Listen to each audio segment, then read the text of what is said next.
Vous avez peut-être des bonnes raisons de vouloir vous expatrier en Suisse. Voilà, vous êtes peut-être en train de vous poser la question, est-ce que je m'y installe ou pas? Est-ce que j'y travaille ou pas? Eh bien moi, je vais vous donner 5 bonnes raisons de le faire, mes 5 bonnes raisons. Allez, c'est parti, à tout de suite.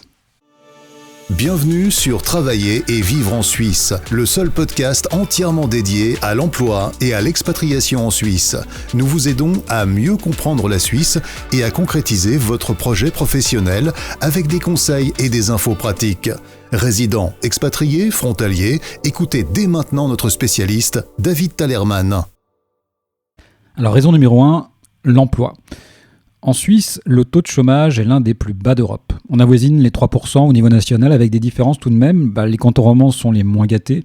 Genève est à environ 5% contre un taux de chômage de moins de 1% dans certains cantons alémaniques. Un chômage si bas d'ailleurs, c'est presque un problème car les entreprises suisses n'ont absolument aucune réserve de candidats dans certains secteurs. Et d'ailleurs, il y a environ 30 à 40% des PME qui se plaignent de ne pas pouvoir recruter comme elles le voudraient. Et en fait, ça fait des années que ça dure.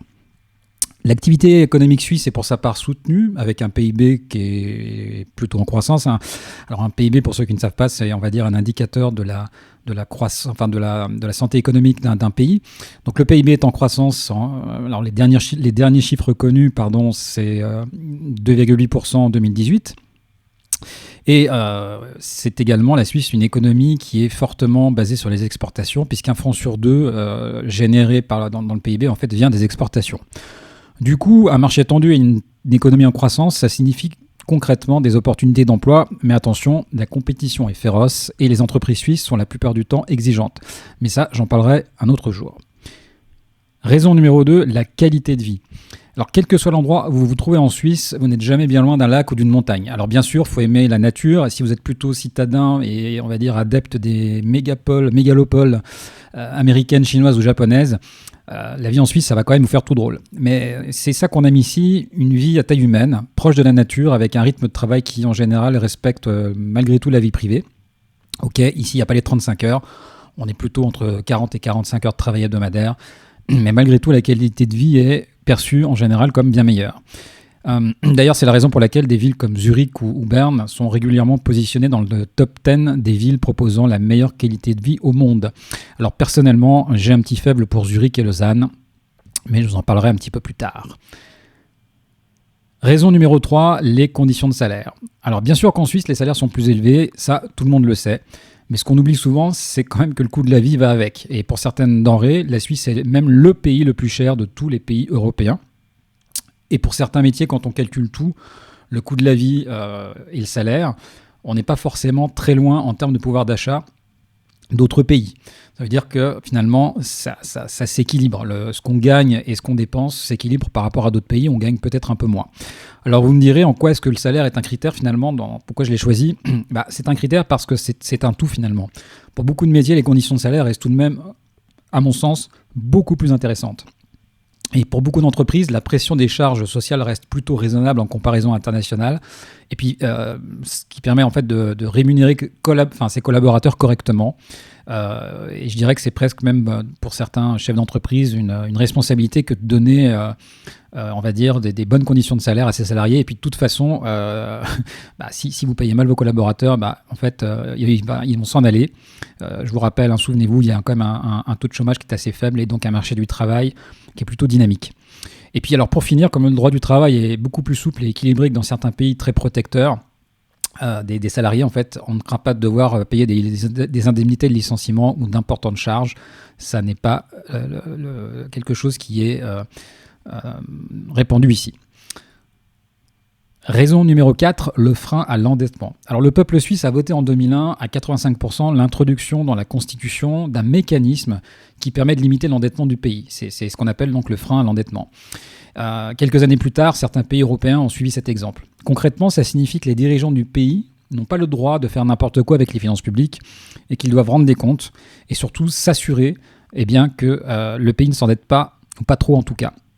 Ça se traduit en fait par des chiffres qui sont particulièrement parlants et notamment le taux d'endettement. Alors le taux d'endettement de la zone euro c'est 90%, le taux d'endettement de la France c'est 98%, le taux d'endettement de la Suisse c'est 30%. Alors on comprend mieux l'intérêt du frein à l'endettement avec ces chiffres, no comment. Et pour la petite histoire, alors ce qui est assez drôle, c'est que la Suisse fait chaque année des erreurs de prévision sur les résultats économiques du pays. Chaque année, la Suisse se trompe en faisant des prévisions qui sont beaucoup plus alarmistes que les résultats effectifs, qui sont bons, voire très bons. Alors moi, ça me fait rire parce que dans d'autres pays, c'est un peu le contraire.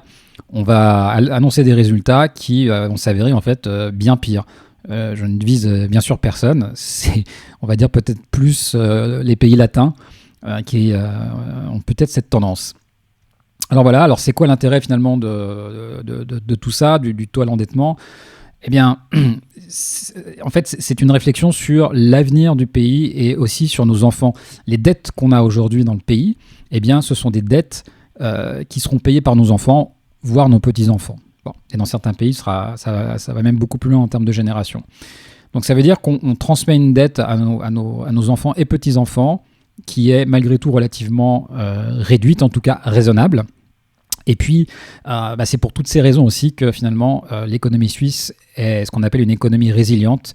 Elle résiste bien mieux aux crises que les autres pays européens parce qu'elle a de la marge.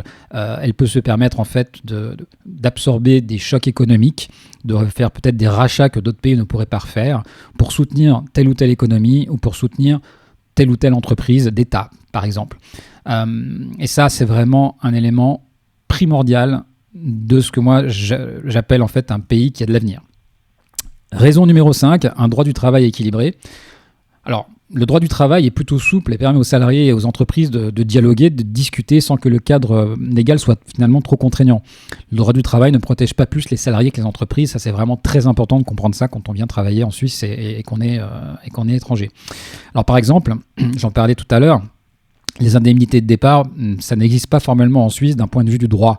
Et finalement, elles restent à la discrétion de l'entreprise. Si une entreprise veut vous verser des indemnités de départ, eh bien, elle peut le faire, mais elle n'est pas obligée de le faire.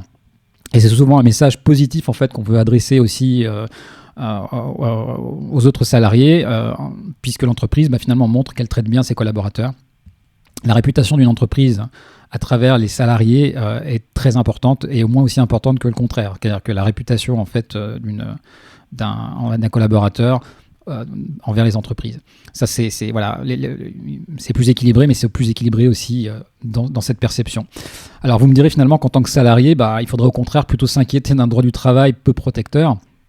Eh bien non, parce qu'en fait, c'est précisément cette souplesse qui permet aux entreprises de recruter du personnel sans crainte de voir leur trésorerie siphonnée par des licenciements ou des indemnités justifiées. C'est plutôt une souplesse en fait qui pousse tout le monde vers le haut, les salariés et l'entreprise. C'est aussi ce même droit en fait qui va inciter un collaborateur et un employé à discuter pour se séparer dans les meilleures conditions, car s'ils ne le font pas, ce sera compliqué pour les deux, comme je viens de l'expliquer.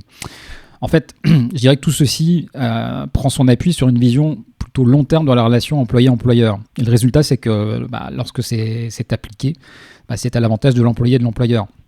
Alors, bien sûr, dans toutes les entreprises ne fonctionnent pas sur ce modèle-là. Toutes les entreprises n'ont pas ces habitudes, n'ont pas ce comportement. On n'est pas dans le monde de oui, mais globalement, c'est plutôt dans la culture. Alors voilà, donc j'ai qu'une chose à dire, en fait, c'est bienvenue dans le pays du compromis. Voilà, c'est tout pour aujourd'hui. J'espère que cela vous aura intéressé et je vous dis à la prochaine fois pour un nouvel épisode du podcast Travailler et vivre en Suisse. Merci de nous avoir rejoints pour cet épisode de Travailler et vivre en Suisse. Abonnez-vous à ce podcast et notez-le. Visitez le site www.travailler-en-suisse.ch pour plus d'informations sur le sujet abordé aujourd'hui et pour accéder à encore plus de ressources et d'informations.